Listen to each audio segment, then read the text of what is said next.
আজকের ভিডিওটি কেবলমাত্র তাদের জন্য যারা সত্যি টাকা ইনকাম করতে চায়। আর 4টে এমন অভ্যেস আছে যা আপনাকে কখনোই ধনী হতে দেবে না। আর আজ আমি আপনাদের ওই 4টে অভ্যেস সম্পর্কে কথা বলবো। তো চলুন শুরু করা যাক। সবার প্রথমে যে খারাপ অভ্যেসটি আপনাকে টাকা ইনকাম করা থেকে আটকে রেখেছে সেটা হলো পুর মেন্টালিটি। যদি আপনার মনে হয় আপনি এই কারণে ধনী হতে পারছেন না কারণ লোক আপনাকে ধনী হতে দিচ্ছে না, বা আপনার চারপাশের পরিবেশ, সরকার, সমাজের নিয়ম আপনাকে ধনী হতে দিচ্ছে না, অর্থাৎ আপনার অসফলতার কারণ আপনি অন্যকে মনে করেন, এটাই হলো আপনার সবথেকে বড় ভুল। কিছু লোক বলে ধনী লোকগুলোই আমাদেরকে ধনী হতে দিচ্ছে না, আর এই কারণেই ধনী আরও বেশি ধনী হচ্ছে আর গরিব আরও বেশি গরিব হচ্ছে। এরা নিজের অসফলতার জন্য পৃথিবীর সবার উপরে দোষ দিতে পারে, কেবল নিজের উপরে ছাড়া। এদের সামনে যখনই কেউ টাকা নিয়ে কথা বলে বা কোনো আইডিয়া দেয় তখন এরা খুব মনোযোগ দিয়ে শুনে, কারণ টাকার কথা শুনতে সবারই ভালো লাগে। কিন্তু যখনই সেই কাজটি করার সময় আসে তখন এরা বলে এইসব করে কিছুই হবে না। এইভাবে কেউ কখনো ধনী হতে পারে না। না জানি ধনী লোকগুলো কি করে, তাহলে বলবো ধনী লোকগুলো তেমন কিছুই করে না। সফল হবার যে নিয়ম তা অনেক সহজ আর সবার জন্য একই। আপনার মনে হয় আপনাকে টাকা ইনকাম করতে হবে, কিন্তু যখন কাজ করার সময় আসে তখন আপনি কোনো না কোনো অজুহাত দিয়ে সেটাকে করেন না। আর সব শেষে নিজেকে এটাই বলেন যে আমি যেখানে আছি, যেমন আছি ঠিকই আছি। আর অনেকে তো সারাদিন টাকা টাকা করে, কিন্তু দিনের শেষে নিজের সিদ্ধান্ত বদলে নেয় আর বলে কি হবে এত টাকা নিয়ে, একদিন তো সেই কালিয়াতেই চলে যেতে হবে। তাহলে কেন ভাই সারাদিন টাকা টাকা করছিলে? এই যে মানসিকতা, এটা থেকেই আপনাকে বেরিয়ে আসতে হবে। আর অনেকেই বলে ধনী হয়ে কি হবে, একবার ধনী হয়ে গেলে সে সব সময় তো কেবল টাকার কথাই ভাববে। তাহলে আমি তাদের বলতে চাই টাকা সম্পর্কে সে বেশি চিন্তা করে না যার কাছে কোটি কোটি টাকা আছে, বরং টাকার চিন্তা সেই করে যার কাছে টাকা নেই। তাই এই যে পোর মেন্টালিটি, এখান থেকে আপনাকে বেরিয়ে আসতে হবে। কখনোই এটা ভাববেন না যে টাকার কোনো দরকার নেই, বরং নিজেকে সবসময় এটা বুঝান যে টাকার অনেক দরকার আছে। এরপর 2 নম্বর যে খারাপ অভ্যেসটি আপনাকে ধনী হতে দিচ্ছে না সেটা হলো রেট রেস, অর্থাৎ বীরের মধ্যে চলা, একে অপরের পিছনে চলা। আর এই বীর কোনটা জানেন? জব, চাকরি। এটা অনেক বীর একটি রাস্তা যেখানে মানুষ ধনী তো হতে চায় কিন্তু ভাবে চাকরি করেই আমি ধনী হয়ে যাব।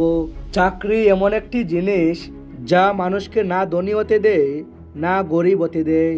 আপনি হয়তো ভাবছেন আমি এমনটা কেন বলছি, তাহলে আমাকে বলুন এমন কতগুলো বিলিয়নার আছে, কতগুলো মিলিয়নার আছে, কতগুলো কোটিপতি আছে যারা চাকরি করে ওই লেভেলে পৌঁছেছে। একজনও নয়। যারা ওই লেভেলে পৌঁছেছে তাহলে সে চাকরিকে ছেড়েই পৌঁছেছে। ধনী লোকের নামের পাশে থাকে ফাউন্ডার, ক্রিয়েটর, অন্টারপ্রেনিউর। আর এরা ধনী হবার জন্য এদের ব্রেনকে ইউজ করে আর অন্যদেরকে নিজের জন্য কাজ করায়।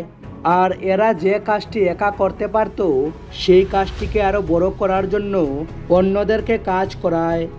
আর যে এই চাকরির মধ্যে আটকে যাবে আর ভাববে চাকরি করেই আমি ধনী হয়ে যাব, তাহলে সে কোনোদিনই ধনী হবে না। কারণ আপনি জব করলে আপনি ধনী হবেন না, বরং ধনী সে হবে যার জন্য আপনি জব করছেন। যদি আপনি কোনো জবে 1 লক্ষ টাকা মাইনে পান তাহলে একবার ভাবুন কেন আপনাকে 1 লক্ষ টাকা দিচ্ছে, কারণ আপনি তাকে কোটি টাকা কামিয়ে দিচ্ছেন। তাই আপনাকে এই মানসিকতাটাও পাল্টাতে হবে যে কেবল জব করে আপনি ধনী হতে পারবেন। এরপর 3 নম্বর যে খারাপ অভ্যেসটি আপনাকে ধনী হতে দিচ্ছে না সেটা হলো সিকিউর লাইফ, অর্থাৎ আপনি যদি একটি সেফ লাইফ চান, লাইফে কোনো রকমের রিস্ক নিতে না চান, তাহলে আপনি কোনোদিনই ধনী হতে পারবেন না। সহজ ভাষায় বললে আপনি যদি আপনার কমফর্ট জোন না ছাড়েন, আলাদা কিছু না করেন, তাহলে আপনি ধনী হতে পারবেন না। যেমন ইলন মাস্কের 3টি রকেট ফেল হয়ে যায়, আর চতুর্থ রকেটটার জন্য ওনার কাছে পর্যাপ্ত পরিমাণের টাকাও ছিল না। তারপরেও সেদিন যদি উনি রিস্ক নিয়েও 4th রকেটটা লঞ্চ না করতো, তাহলে আজ তিনি পৃথিবীর সব থেকে ধনীদের লিস্টে থাকতেন না। আর এই কাজ কেবল সেই করতে পারে যার নিজের উপরে বিশ্বাস থাকে, নিজের প্ল্যানিংয়ের উপরে বিশ্বাস থাকে। তাই যদি আপনি রিস্ক নিতে না পারেন, তাহলে এর অর্থ যে আপনার নিজের উপরে বিশ্বাস নেই। রিস্ক মানে এটা নয় যে কোনো কিছু না ভেবেই আপনি কিছু করে দেবেন আর ভগবানের ভরসায় বসে থাকবেন। না, রিস্ক মানে হলো তখনই আপনি কোনো কাজ করবেন যখনই আপনার প্ল্যানিংয়ের উপর আপনার বিশ্বাস থাকবে, আপনার প্ল্যানিং একটি লজিক্যাল প্ল্যানিং হবে, আর আপনার নিজের উপরে কনফিডেন্স থাকবে। আর যারা ভয় পায়, যারা ভাবে আমার চাকরি চলে গেলে কি হবে, লস হয়ে গেলে কি হবে, এদের এই চিন্তাটাই এদের আগিয়ে যেতে দেয় না। আর আপনার এই দুর্বলতার সুযোগটা বিজনেসম্যানরা খুব ভালোভাবে ব্যবহার করে। যেমন আপনি কোনো দোকানে গেছেন আর আপনার একটি ঘড়ি ভালো লেগেছে, আপনি সেটা নিতে চান, আবার একটু দাম বেশি মনে হচ্ছে, তাই আপনি নিতেও চান না।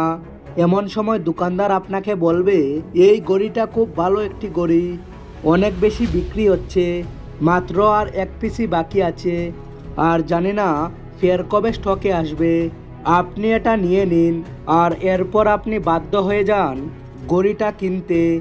তাই আপনার মনের এই ইনসিকিউরিটি দূর করতে হবে। সত্যি বলতে আমরা কেউ সেফ নয়, এটা আমাদের ভুল ধারণা যে আমরা অনেক বেশি ইনকাম করছি তাই হয়তো আমরা সেফ।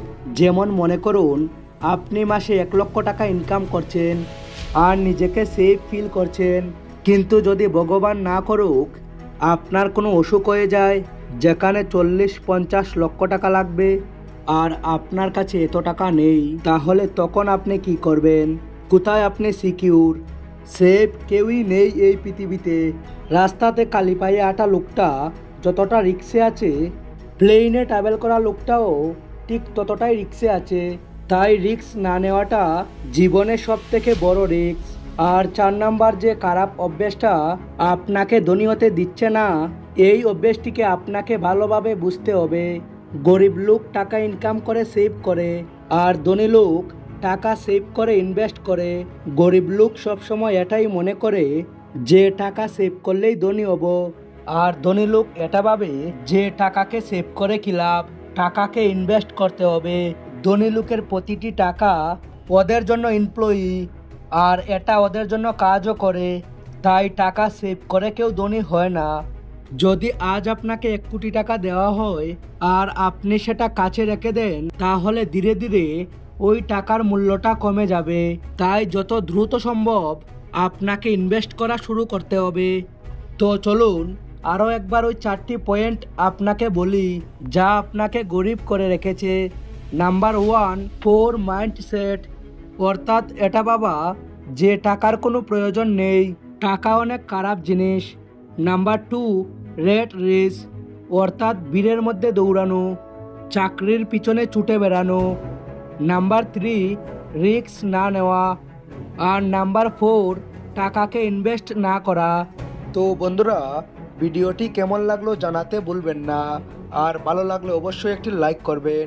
Thanks for watching.